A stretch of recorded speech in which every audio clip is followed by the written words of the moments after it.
Oke, udah kelihatan ya. Oke, Assalamualaikum, selamat siang semuanya.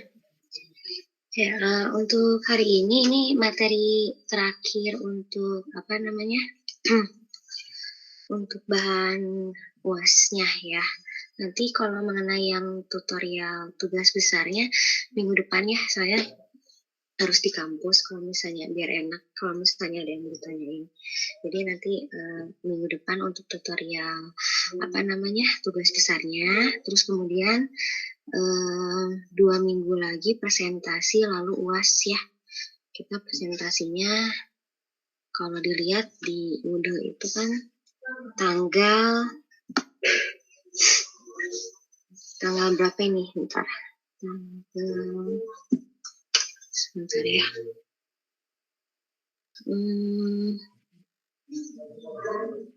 Kalau dilihat pokoknya minggu akhir, kalau nggak salah minggu akhir Mei ya, tanggal 31. Tanggal 31 kan kita sekarang tanggal 17. Nah, nanti apa namanya? Tanggal 24 minggu depan saya kasih caranya nanti mengenai hackingnya seperti bagaimana. Sebenarnya sistemnya ya saya contohin dulu, kamu nanti kerjain. Terus kemudian tanggal 31-nya presentasi kayak gitu, bisa dilihat di Moodle-nya. Habis itu ya UAS gitu. Ya, jadi materi untuk bahan UAS sampai dengan yang hari ini gitu. Oke. Oke, kita mulai untuk yang ini. Mengenai insiden sebenarnya sih udah pernah apa ya namanya? Ya. Aku belum absen, Bu. Deklan. Oh iya, ya udah. Ada lagi yang tadi terlewat? Udah ya? Jibril sama Rizky Abudi sama memang nggak ada ya? Oke, ya masuk lagi ke sini. Nah, ini bahan terakhir untuk UAS. Jadi UAS masih ada ya, UAS masih tertulis ya. Jadi bahannya ya dari yang setelah UTS sampai dengan apa namanya? Sampai dengan yang hari ini kayak gitu. Nah, untuk insiden sebenarnya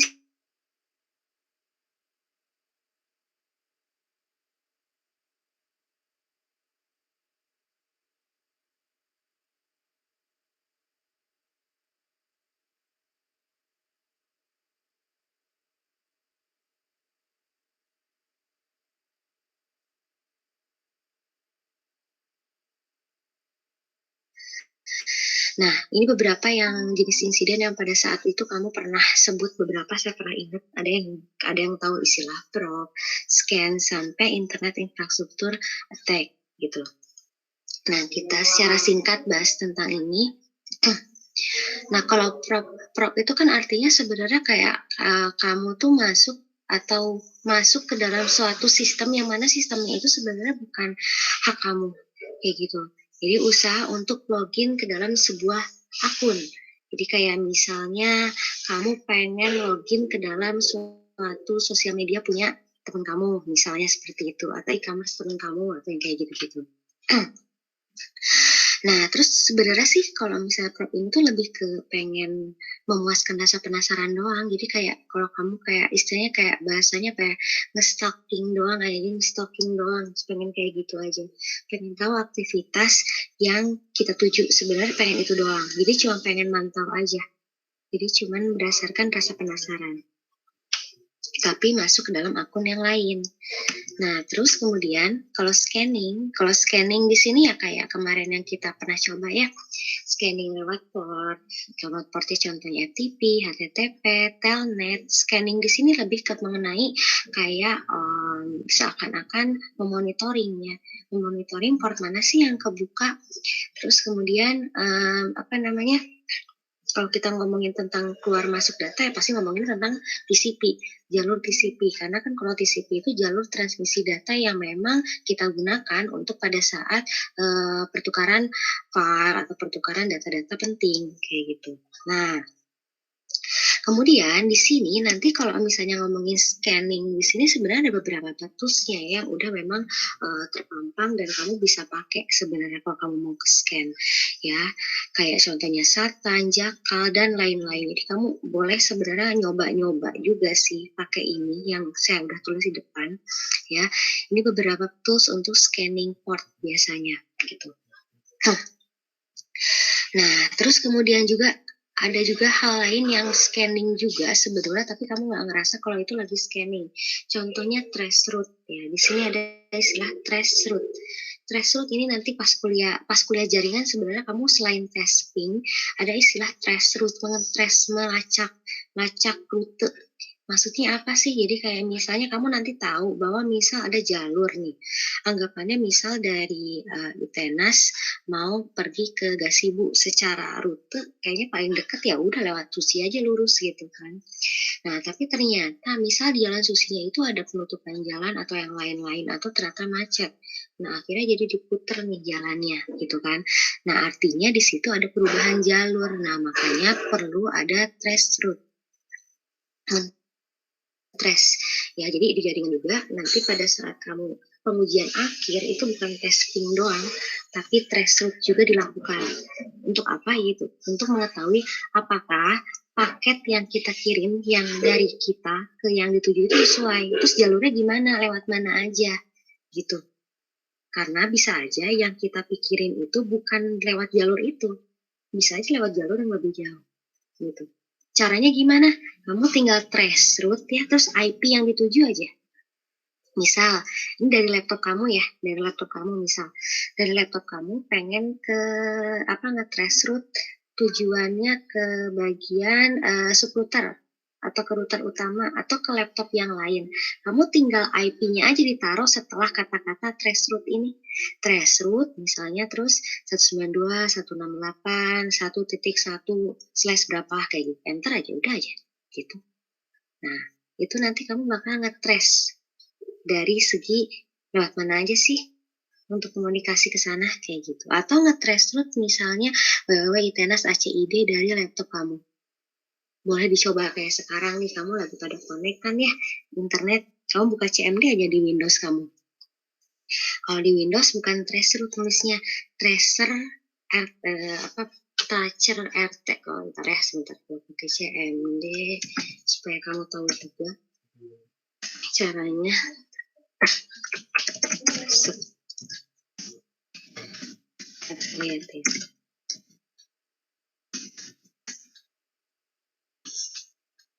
Oke, bentar ya nih share-nya. Oke. Saya share screen-nya pakai ini.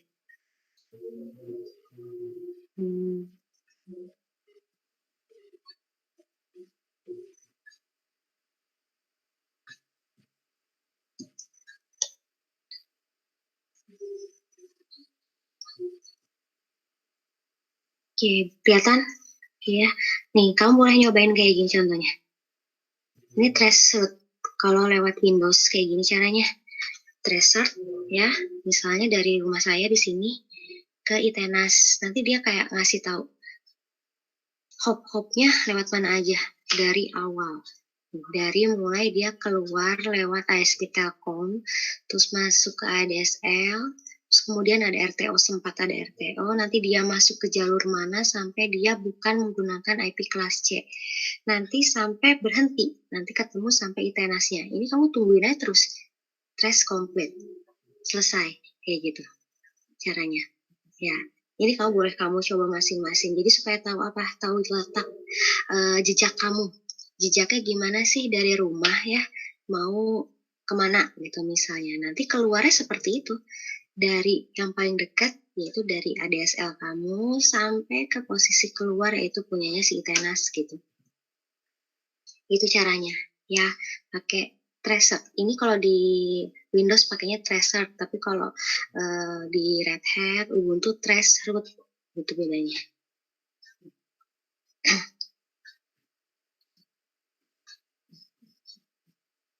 Oke, kita balik lagi. Nanti bisa dicoba itu.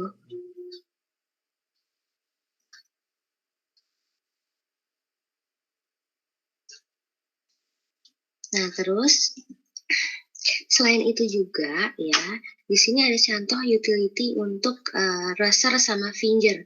Tadi kan threshold yang saya lihatin, namanya ada raster sama finger yang mana itu utility yang memang ditambahkan.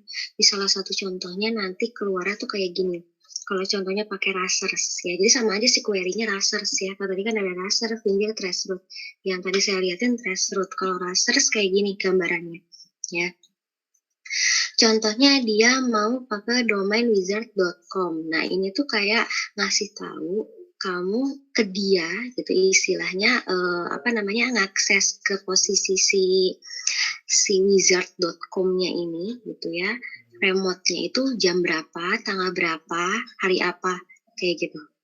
Lewat mana itu istilahnya ya. Jadi identitasnya jelas seperti itu. Nah, terus kalau pakai di sini, ini apa gitu ya. Nah, nanti pas lagi keluar seperti ini tuh kayak posisi kitanya kan yang remote ya. Kalau yang di sini posisi yang kamu lagi monitoring. Pada saat kamu nge-remote, kamu lagi monitoring nih. Monitoring user siapa aja yang masuk ke dalam wizard. Ada user ini lagi login nih tadi jam sekian, hari ini jam tanggal berapa kayak gitu misalnya. Jadi kayak semacam kamu tuh jadi admin gitu ya. Ya kan kayak gitu ceritanya. Kamu jadi admin, kamu remote, terus kemudian kamu ngeliatin user siapa aja yang masuk. Login kapan, jam berapa, kayak gitu. Nah, cuman di sini ya, kalau kamu lihat ke situ kesannya kayak apa sih itu buat apa? Nah, tapi ternyata dengan menggunakan sistem seperti ini sekarang ya, yang sistem peretas itu udah sangat canggih. User-user ini namanya bisa di kamuflase lah istilahnya. S00, S15 itu seakan-akan kayak apa ya? Di kamuflase tuh jadi kayak ditipu gitu. Seakan-akan user yang terdaftar padahal bukan. Jadi kayak menyerupai gitu. Nah, ngomongnya kayak gitu. Nah, jadi kayak menyembunyikan identitas dirinya. Nah, ada hal yang nggak bisa ditutupin, yaitu IP. Ya, alamat IP itu nggak bisa ditutupin. Jadi kalau misalnya di sini usernya ini dia bisa apa namanya istilahnya niru user atau pura-pura jadi si A, si B, si C di sini. Padahal dia bukan S00 misal. Tapi dia nggak bisa nipu IP-nya. IP mah tetap rekam jejak IP address itu nempel di dia. Makanya IP mah nggak bisa dikamuflasein gitu istilahnya, nggak bisa gitu. Nah, sehingga IP-nya biasanya yang nanti di-detect supaya ngebongkar siapa sih sebenarnya di balik user itu gitu. Nah, terus ada istilah akun compromise. Ada akun, ada root. Kalau akun compromise itu sih lebih ke kayak kamu bagian super admin lah ya. Kayak misalnya bagian super admin itu kamu punya privilege untuk kayak semacam sebagai admin di sana. Yang mana kayak misalnya kamu bisa seakan-akan mengambil data dari komputer tersebut, mengambil alih apapun yang ada di sana kalau jadi super admin gitu kan istilahnya. Nah, cuma di sini ada istilah yang lain lagi namanya root compromise. Sebenarnya sih sama aja ya, akun sama root. Akun tuh kayak layer atasnya ya super admin, root ya dalamnya. Dimana-mana kalau udah ngomongin tentang root system berarti udah masuk ke dalam inti file. Yang mana kalau misalnya udah masuk ke dalam inti file dan inti filenya udah masuk sama orang lain, artinya nggak terbatas nih.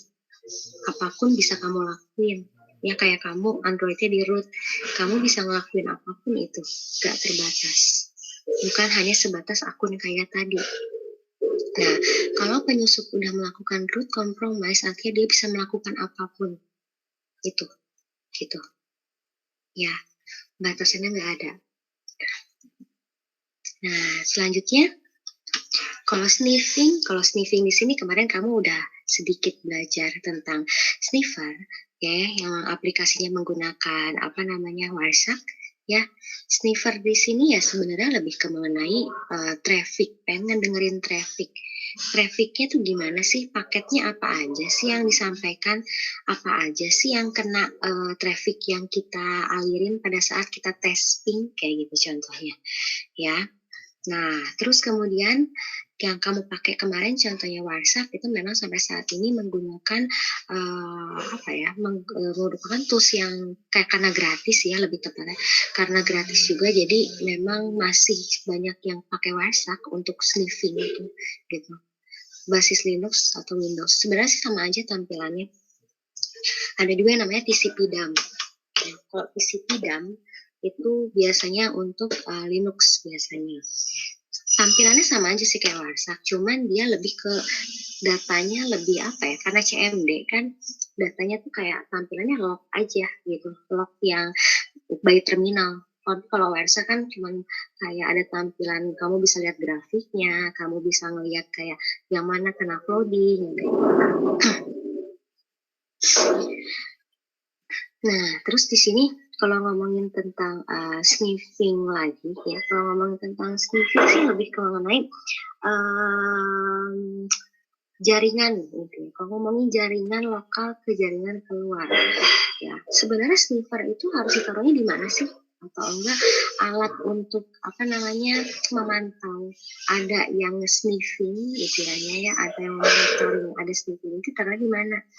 Biasanya ditaruhnya itu di bagian yang paling dekat sama gerbang atau di gateway-nya gitu ya. Jadi kalau kamu udah tahu tentang topologi jaringan kan ya, ada istilah gateway kan di sana, yang mana posisinya itu merupakan di posisi ISP sebelum ISP kita ya, sebelum keluar dari rumah kita. Nah, ditaruhnya di sana gitu. Supaya apa? Karena di situ kan posisi jalur jaringan privat sama jaringan publik itu saling tuker-tukeran. Nah, artinya di sana kita perlu naruh sniffer supaya tahu, oh ini itu adalah yang boleh, ini yang nggak boleh, kayak gitu.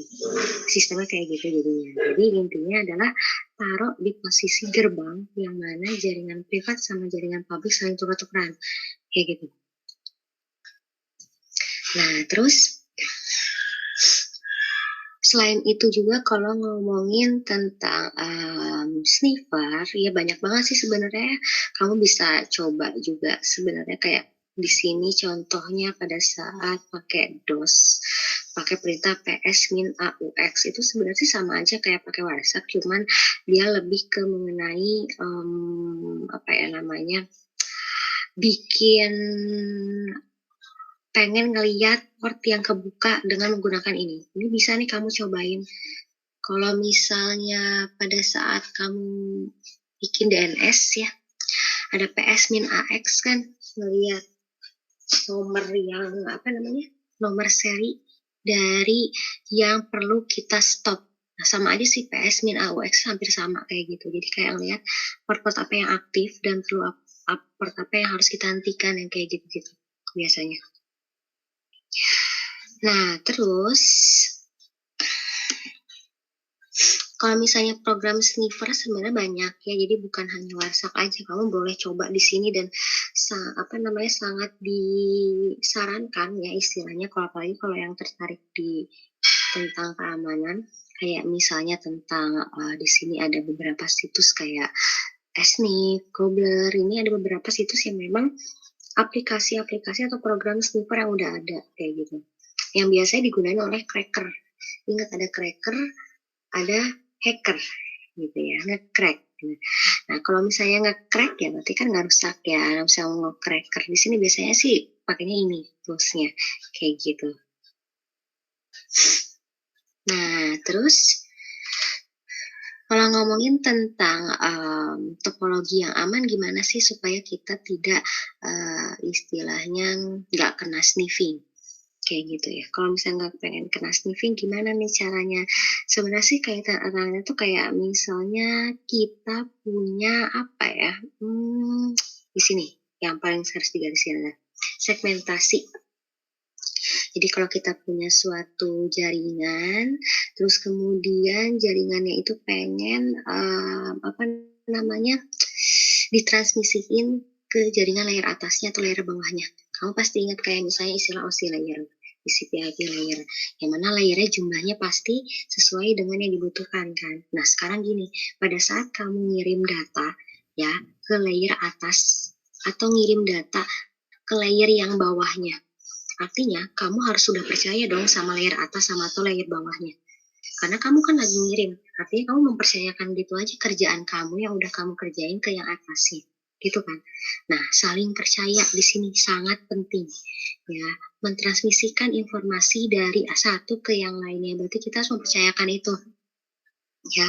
Dimana setiap paket yang kita kirim itu ya udah tinggal di istilahnya kita serahin, terus silakan aja kamu ini apa memproses sendiri kayak gitu. Nah, artinya di sini ya kalau misalnya bisa dibilang di jaringan sangat kaitan erat sama kepercayaan. Pada saat kamu udah mengerjakan dalam satu paket di dalam satu layer yang sama, terus kamu ngasih ke layer yang kedua, ya udah serahin aja gitu. Urusan nanti kalau memangnya ternyata ada permasalahan kayak gitu. Jadi kamu harus mempercayakan informasi kamu aman sampai akhir. Itu yang harus ditekankan di jaringan. Ya sama halnya kayak kamu naruh barang atau naruh inilah kamu naruh file di Google Drive. Kamu kan percaya gitu aja ya di Google Drive atau enggak di OneDrive atau apapun di sosial media kamu. Kamu percaya ke bagian si developernya bahwa data saya aman. Karena kamu kan istilahnya belum terlalu spesifik tahu tentang itu. Karena memang ada rasa percaya di situ. Gitu. Nah, itu yang kita bikin di sini bahwa harus ada rasa percaya di sana. Jadi walaupun ada permasalahan di sana, backupnya seperti apa harus tahu kayak gitu. Nah, denial of service, kalau denial of service sering banget ini yang saya bahas tentang denial of service kayak misalnya kemungkinan kemajuan traffic, kemudian atau enggak apa namanya membuat si routernya tidak berfungsi, lumpuh total komputernya, atau sampai rusak si jaringannya. Nah, itu nggak bisa dilewatin. Exploitating of trust di sini ya itu tadi sih balik lagi kayak tadi yang saya jelasin sebelum denial of service. Jadi memang harus saling percaya pada saat kamu mengirimkan file dari satu layer ke layer yang lainnya. Ya, yang mana memang kamu mengizinkan keseluruhan identitas yang kamu punya diserahkan ke layer setelahnya sampai ke ujung. Ya itu tadi yang saya contohin, sosial media, e-commerce apapun, perbankan apapun, kamu benar-benar percaya itu semua. Ya, cuman ada yang istilahnya ini, jadi kayak apa ya? Menggunakan kepercayaan itu menjadi penyamaran gitu kan. Jadi kayak memanfaatkan kepercayaan karena orang udah mempercayakan itu, ya udah kita gunain aja kepercayaannya gitu supaya bisa mengambil data si konsumen kayak gitu. Ya, itu beratnya di sana sih. Ya, jadi harus membuat sistemnya dipercaya tapi ada juga yang memanfaatkan kepercayaan itu gitu untuk mengambil modal. Oke, selanjutnya di sini ya, kalau misalnya dilihat malicious code. Kalau ngomongin tentang malicious code di sini ya, ini lebih ke ini Trojan ya, terus antivirus, terus kemudian kayak misalnya worm. Malicious code itu adalah program memang dirancang khusus untuk menyisipkan atau enggak merusak sesuatu melalui file biasanya. Ya, contohnya ya Trojan, worm, terus antivirus yang sebenarnya sedikit-sedikit mengikis atau enggak pengen merusak sistem kita secara pelan kayak gitu biasanya ya malicious code.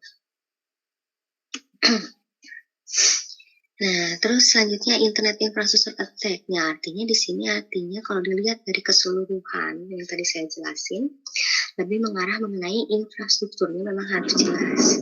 Gitu. Jadi kayak misalnya kita bikin topologi di dalam apa ya, misalnya di dalam suatu kampus, misalnya seperti itu. Nah, terus kemudian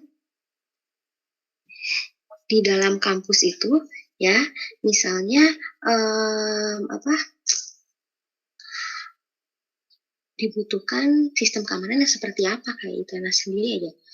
Di ITENAS butuh pengamannya sampai setitik apa sih? Misalnya, oh misalnya sering masuk di sini Trojan nih. Oh berarti seperti ini gayanya yang harus ditutup misalnya. Gitu. Atau enggak misalnya kalau misalnya yang sering keluar masuk ini ternyata antivirus yang lain, misalnya harusnya seperti apa. Jadi cocok-cocokan. Sehingga kita harus membuat infrastruktur yang sesuai dengan insiden yang kita punya, kayak gitu.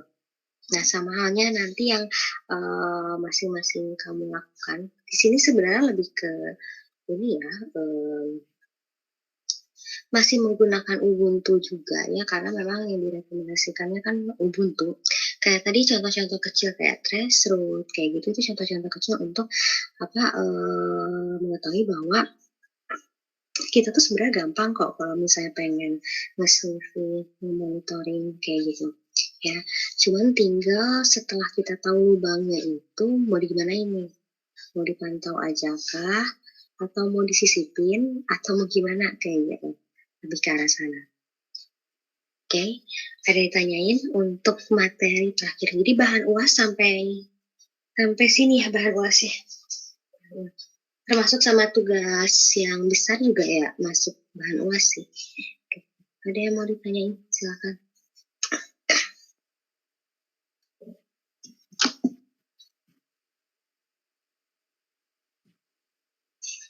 Jadi kalau untuk bahan mah udah habis ya, bahannya mah udah selesai sampai yang ini, jadi tinggal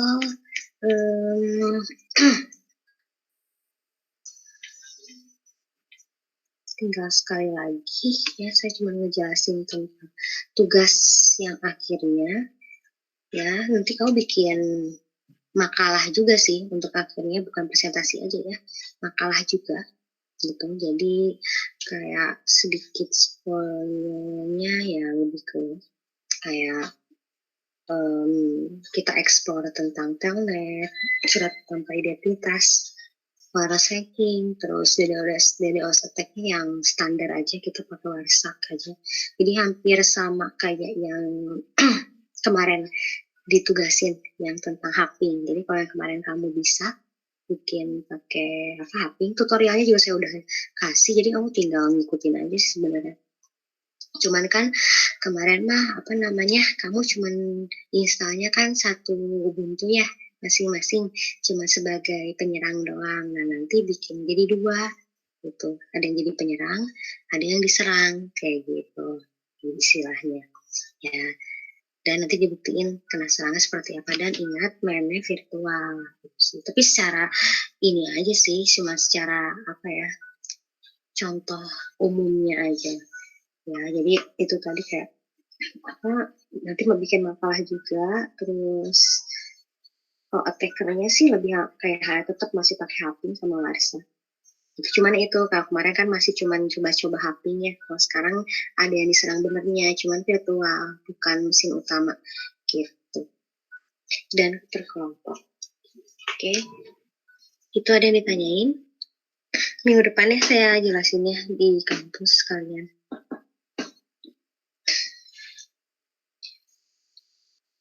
Oke, itu aja ya palingan. Ini absennya udah ya.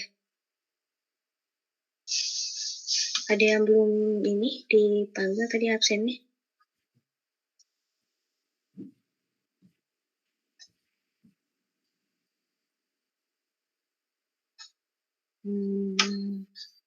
Udah semua ya. Oke, kalau misalnya nggak ada yang ditanyain, itu aja ya. Terima kasih atas perhatiannya. Wassalamualaikum warahmatullahi wabarakatuh. Selamat sore. Terima kasih, Bu. Ya.